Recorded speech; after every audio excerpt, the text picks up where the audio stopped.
Last time we looked at these rankings, ladies and gentlemen, I mean, we were just stepping off the plane from Kansas City. Well, now we've had some time to digest this. We've had some time to look a little deeper into landing spots. We've seen some players popping off on Twitter with some crazy clips. So going to be excited to go through and give you our updated top 24 Dynasty rookie rankings. But of course, before we get into this, make sure you're dropping a like on this video. Subscribe to the channel if you play Dynasty Fantasy Football. And if you want to stay up to date, not only on all my Dynasty rankings, but also all the Dynasty rankings of your favorite content creators, you can find that over there on flockfantasy.com. When you join the flock on flockfantasy.com, not only are you going to get all our rankings, all our premium content, but yours truly will go through and make a podcast breaking down your Dynasty team. You can come on the live stream with me, and when you use promo code FLOCK, you're going to get 30% off any subscription.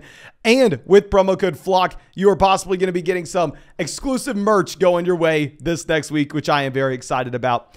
But I think that should be about it. Let's go ahead and let's dive into this. Starting off numero uno, we're going to be looking at Bijan Robinson. There's not too much to discuss. I mean, right now in redraft leagues, literally in best ball formats, Bijan Robinson on Underdog is going as the number 2 running back off the board. Yes, for 2023 drafts, not Dynasty, he is the number 2 guy only behind Christian McCaffrey. You're getting him at 21 years old.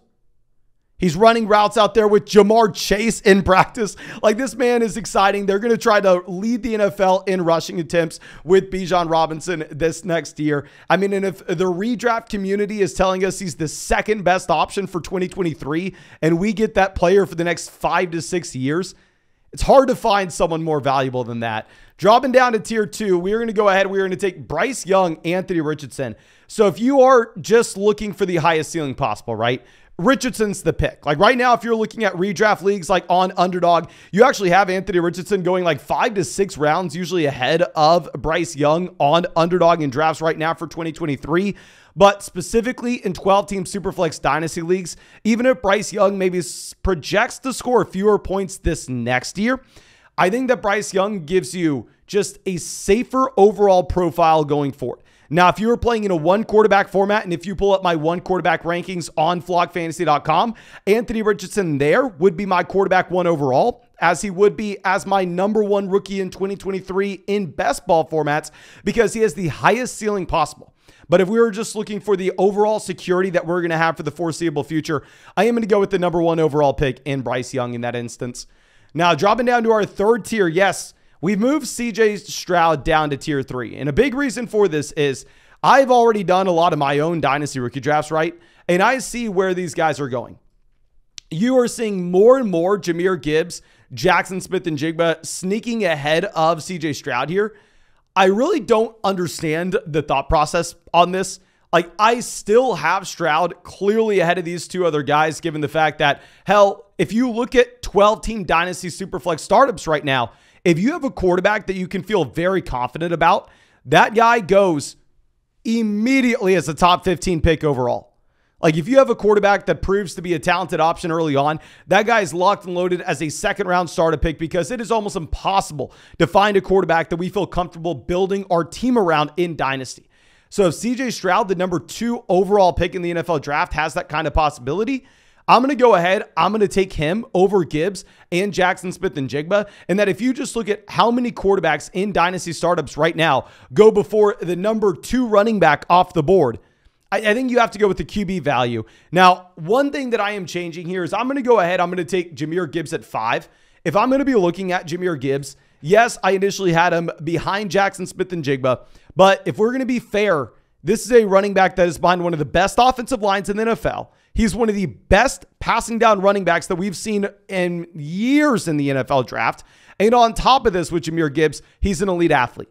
Now, there's a reason that I'm not going through and I'm not moving him up to the Bijan Robinson tier, of course. He doesn't have the size that you'd love to see. If he was 215 pounds and everything was the same about his profile, I'm telling you right now, Jahmyr Gibbs would be up there at number 2 for me.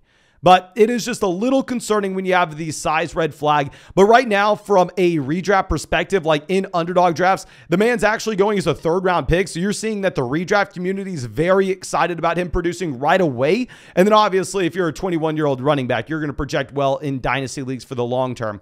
But real quick, if y'all aren't drafting teams on Underdog Fantasy right now, I don't know what you're doing. Go fix your life. They just launched Best Ball Mania 4, a $25 best ball tournament. The largest you'll find. It's a $15 million prize pool, $3 million for first. We're live streaming drafts there every single day on the main fantasy football channel. When you sign up with promo code FLOCK to Underdog Fantasy, you're going to get a 100% deposit match. You get exclusive merch if you are also a member of flockfantasy.com this next week. You'll get extra Underdog credit if you are on flockfantasy.com as well. And real quick side note, if you're watching this before the NBA playoffs have ended, they're doing a ton of free bet promos. I've never seen them do this many. Like for Monday night here, they have a LeBron James free bet at more than less than half a point. So I definitely go ahead and take advantage of that. You can find the link in the description, find in the comment section, promo code FLOCK. But yeah, if we're going over to Jackson Smith-Njigba, if you're looking at where he's being drafted in redraft leagues right now, JSN's going as like a high-end wide receiver 3. And it kind of makes sense in that, yes, you're going to have Metcalf, you're going to have Lockett there for this next season. I do think Lockett's probably gone in 2024, though, so that's why I'm still willing to go all in on JSN. I'm not a big Geno Smith guy, if I'm going to be honest with you, but this is just a bet on the talent. Talent here with Jackson Smith-Njigba, who honestly, it is crazy to see that he is ranked this low at 6. I wish I could have him higher than this because he is an elite level prospect. It's just so difficult when the top 6 guys in this draft class are so strong. Now, dropping down to our next tier, we're going to go with Quentin Johnston, Jordan Addison at 7 and 8. I personally am going to go Johnston, but both these wide receivers find phenomenal landing spots. Both these wide receivers check almost every box that we want to see. They both break out as freshmen. They both dominate as sophomores. They both declare as juniors, and they both go round 1 in the NFL draft. I mean, all of those are the big boxes that we want to see from wide receivers going into the NFL. Plus, they get great landing spots, of course. The reason I'm going to be breaking the tie in favor of Quentin Johnston over Jordan Addison is, 1, you have a slight size concern with Jordan Addison, and 2, you have Justin Jefferson and Kirk Cousins in Minnesota, and we have Justin Herbert and Mike Williams in Los Angeles. I think the landing spot, obviously, is much better for Johnston. But let's go ahead and let's drop down to our next tier. We're going to go over to Zay Flowers, who checks some of those same boxes that you look at from the wide receivers before. He goes round 1 in the NFL draft. I mean, he breaks out as a sophomore. He dominates as a junior. He does not declare as a junior, though. So, I mean, you're just looking at a little bit of an older prospect who I think has a more cap ceiling overall if we're going to be comparing him to Johnston and Addison. And while Lamar Jackson's coming out saying that he's throwing for 6,000 passing yards, while, yes, they have a different offensive coordinator, let's be real with each other. It ain't happening. I'm sorry. Now, dropping down to our next tier. We are going to have Zach Charbonnet at 10. And yes, in rookie drafts, you will see Zach Charbonnet fall farther than this. Yes, I'm going out of my way and I'm ranking him higher than his ADP here. And the reason is I'm betting on the prospect profile. Okay, if I'm looking at the other running backs that are going behind Zach Charbonnet, not going to lie to you, I think they're trash prospects. I do not like their profiles one bit. If I had to bet on maybe a Condre Miller, who we're about to talk about 1 second, I mean, would he ever be a top 15 running back from a points per game perspective? I'm not taking that bet. And hell no, he's not going to. Of course, he still has a possibility, which is why we're taking him in drafts, which is why we're ranking him. But in general, if we're going to compare his profile to Zach Charbonnet, Charbonnet has the size, has the receiving down skill set, has the athleticism, has the NFL draft capital. Love the profile. Now, the main issue, obviously, is the situation. We have Kenneth Walker there, but a player's talent profile is not really going to change very often, where their situation will change throughout their NFL career. So I'm fine betting on Zach Charbonnet at 10. At 11, I'm going to be taking Will Levis. Now, with Will Levis, if he would have gone top 5 of the NFL draft as he was projected to, I mean, at one point, he was minus 500 to be a top 5 NFL draft pick. I would have him way higher than this, because if you're top 5 in the NFL draft, if you're like Mitchell Trubisky, Blake Bortles, even if you are a bust in the NFL, you are going to be able to start for 3 to 4 seasons to try to figure it out. However, I mean, if you are going to be looking at an early 2nd round pick, the second that you fail, bye-bye forever. I mean, the second that you don't do anything, if you're Malik Willis, hell, the team has no faith in you and they're going right to the next guy. So having that draft capital asterisk is very important here, if we're going to be honest. So even if I was ready to draft him as that top 7 option, if he was top 5 in the NFL draft, I can't take him there now. Now at 12, we're going to have Dalton Kincaid. And Kincaid is a player that honestly, you'll probably see go a little bit higher than this in your draft. I think in the majority of drafts, you should see Dalton Kincaid go ahead of Zach Charbonnet. In my mind, I'm just not taking rookie tight ends. I understand, yes, this is the perfect situation, right? And just like whenever I said we were taking Travis Etienne and Trey Lance over Kyle Pitts, I understand, yes, he was the best prospect of all time. But in my mind, what is the real upside that we have here? Because if you're going out there as a year one tight end and you have the best season imaginable, right? Like you are Pat Frymuth as a rookie. And then year two, you continue to improve. You're Pat Frymuth. Can you get a first round pick for that player? Nope, you can't. So even if it's the best situation imaginable for Dalton Kincaid, I'm just going to draw a line in the sand and say, well, yes, we can make so many arguments on why he was a great option in Buffalo and while maybe he's the second leading receiver there. I just don't want to bet on an asset that doesn't really have a shot to explode in value going into year two. Now, dropping down a tier, a player that I've had to take my L on and move him up dramatically, Kondre Miller here at 13. Now, this is a running back that I wish we got to see him run the 40-yard dash, because if he ran a 4.50 or if he ran like a 4.48, I would be very, very excited. And honestly, I'd be willing to move him a tier above. I think you have a running back, however, that's definitely not going to catch passes, right? Like that's the major red flag. That goes in round 3, which I like that draft capital. I mean, you go round 2, I'm a little bit more excited, but round 3, especially at the very top of the round, is exciting. And I'm having slight athleticism concerns. If we would have seen his official testing numbers, then I think we could have just ignored that. Maybe he could be a tier above. But still, as it stands, it's a running back that has the size to handle 20-plus touches a game. He gets the NFL draft capital where you'll have a real shot. And on top of this, he finds himself in a situation that they really don't have a running back for 2024.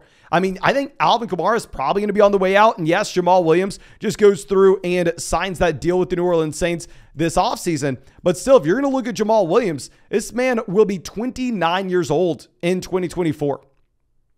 He was drafted back in 2017. I don't necessarily think that the New Orleans Saints are taking Kondre Miller with the thought process that Jamal Williams is going to be their starter in 2024. Obviously, we assume that it's going to be a muddied mess this next year, right? But I think in 2024 is when you possibly have a starting running back here. Now, Devon Achane at 14 is also a player that you may see go higher in your actual rookie draft. My issue is a couple things. One, the man is tiny. Like, let me go ahead and let me pull up exactly how big he is here, because in my mind, this is going to be the primary concern that we have, and that I think there's a 0% chance that he ever goes out there and handles the 3-down workload. The man weighs 188 pounds. He has a BMI less than 28. I think you're hoping that he turns into James Cook in my mind. But to be fair to him, he's an elite athlete. He's a phenomenal passing down back, and he finds himself in a great situation. I think that he has a higher floor than a lot of the other players in this tier. I just question the overall ceiling. Now, if we are going to also be looking at this Miami Dolphins situation, I have to bring up the fact that there are veterans right now where we don't know where they'll be playing this next year. Ezekiel Elliott may not be that good, but if he goes to Miami, he's probably the starting running back.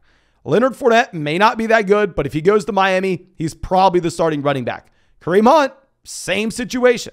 Maybe they trade for Dalvin Cook. I think I would be surprised if they go into the season with Devon Achane, Raheem Mostert, and Jeff Wilson as the only running backs on their roster. I think Miami's probably going to make a play for someone. Now, going over to 15, we'll have Rashee Rice here, where second round pick going to Kansas City, doesn't have too strong of a profile, if we're going to be honest. I mean, this is a wide receiver that stays all 4 years from a small school, of course. This is a wide receiver that doesn't break out early on. Instead, he breaks out as a sophomore/junior. So if you were looking at it, it's a very comparable profile, not in terms of how they win on the field, but with the metrics we are looking at as Zay Flowers. You just have a worse version of Zay Flowers here. He stays all 4 years. He does dominate his final season, but it's because he's going up against lesser competition as a 4-year starter. So of course you're going to dominate. This is a situation ranking here, okay? It is you find yourself playing with Patrick Mahomes in a wide open wide receiver depth chart. So I'll be fine ranking him ahead of consensus. Like if you're looking at all the average rankings for all the experts on flockfantasy.com, we're way higher on Rashee Rice than anybody else. But I mean, I'm fine taking the second round pick for Patrick Mahomes. Now, going over to our next guy, Roschon Johnson, hook 'em more, and someone else that we're going to be higher on. I mean, we've talked about this before, but Khalil Herbert, right, is a very exciting running back to a lot of people, and that he's been hyper efficient. Like, find a running back that's been more efficient in the NFL than Khalil Herbert over the past 2 years. The man, when he gets the opportunity, has been great. But for looking at this coaching staff, they didn't draft Khalil Herbert. And what have they done? This offseason, they've gone out of their way. They've signed D'Onta Foreman, and now they have drafted Roschon Johnson. I think that this Chicago Bears backfield is wide open. If I had to make my bets and we are ignoring any cost in fantasy football leagues on who the starter was going to be, I would probably give a 40% chance to Khalil Herbert, probably a 35% chance to Roschon Johnson, and a 25% chance to D'Onta Foreman. I think it's wide open. I think any of these guys could have that job. Now, going over to our next guy, we're going to be looking at Josh Downs. With Downs, if you wanted a wide receiver, I think you can move him higher than this. In full transparency, Josh Downs, a way better player in my mind than Rashee Rice. Now, the issue is you're going to be the wide receiver 2 for Anthony Richardson in Indianapolis versus Rashee Rice, who gets more draft capital and going to possibly, just possibly, be the number 1 wide receiver in Kansas City. So with Josh Downs, the profile is much better, but the landing spot is much worse. So that's why they're going to be in the same tier. It almost is going to come down to exactly what you're looking for. Now, 18, Michael Mayer. Michael Mayer, great prospect. Michael Mayer, sneaky good landing spot as well. Very similar to Dalton Kincaid in that I don't understand why we'd be so excited to draft a rookie tight end when you can go and trade the 202, the 201, the 112 right now and get Pat Freiermuth, a tight end that had a great year 1, great year 2, and you're getting ready for probably a better year 3 when we know rookie tight ends don't produce and second-year tight ends don't produce. So I'm always going to be lower on rookie tight ends than anybody else. Now, 19, we have Jaden Reed. I mean, a wide receiver that is honestly kind of a similar guy in my mind to Rashee Rice, not necessarily with how they went on the field, but more so with the overall profile that we're going to be looking at. I mean, you have a wide receiver coming out of Michigan State that does stay all 4 years. He doesn't declare early. Now, what you do have about his profile that you don't get with the Rashee Rice is he actually broke out his freshman season, which is something to be very excited about. I mean, if you're looking historically, that freshman year breakout definitely is going to make a difference. Now, I understand that the Packers in years past were always viewed as like the best landing spot possible, right? But that's because in years past, they had Aaron Rodgers. In years past, they had nobody else on the depth chart. Where now you have Christian Watson as a wide receiver 1. You have Jordan Love, who's a question mark. So the situation isn't nearly as good as I think a lot of people are giving it credit for. And that's just because we've been sitting here waiting for a wide receiver to go to Green Bay for so long. And we're just kind of programmed to think, okay, wide receiver, Green Bay, great landing spot. When in reality, it's not bad, but it's not Kansas City, of course.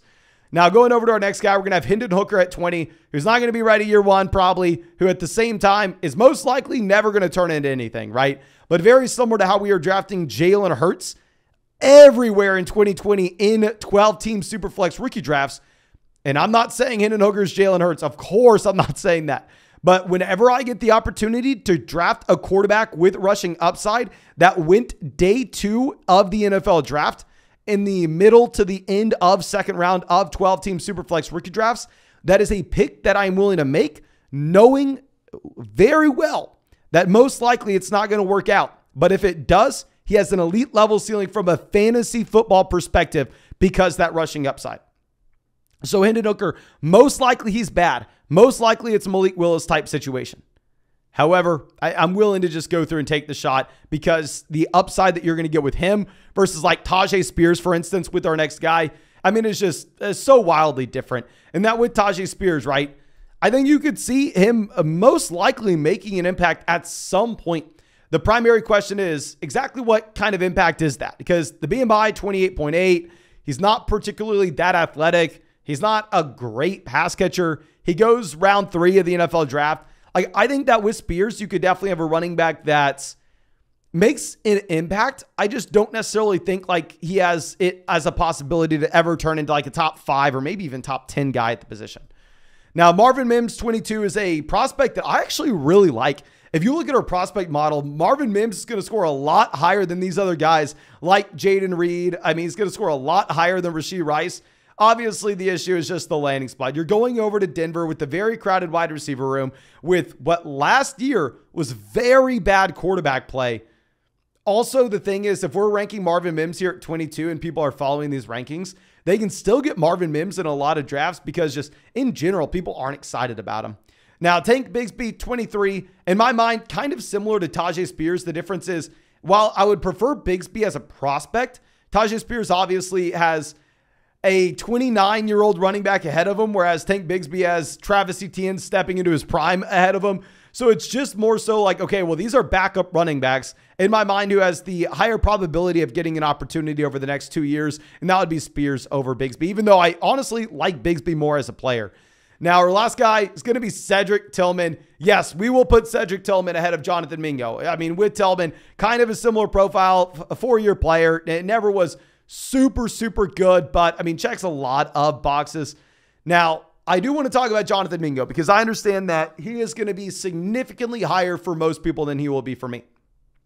If you are in a draft, you should expect Jonathan Mingo to go late round 1, and sometimes when people are crazy, but the majority of them probably early round 2. I have not drafted Jonathan Mingo in a single draft this year. I have no interest to, because if we look at our model, which has been proven historically to be significantly more predictive than Dynasty Rookie Draft ADP, Jonathan Mingo checks almost 0 boxes. He has the size and speed, which matters very little at the wide receiver position. It matters at running back when it's a game about athleticism, where wide receiver, it's a game about talent and skill. It's different because if we're looking at it, he does not break out early on in his collegiate career. Doesn't break out until he's a junior. Massive red flag. He doesn't dominate ever. You're a 4-year player in your college offense. There are a total of 0 NFL wide receivers playing alongside you, and you are the wide receiver 2 in your offense on a points per game basis as a senior.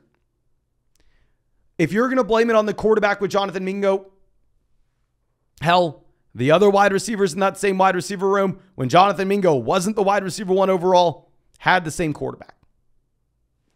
So that's why I can't do it. Okay, I'm sorry. I'll let someone else draft Jonathan Mingo. I understand maybe the ceiling looks high because of size and speed.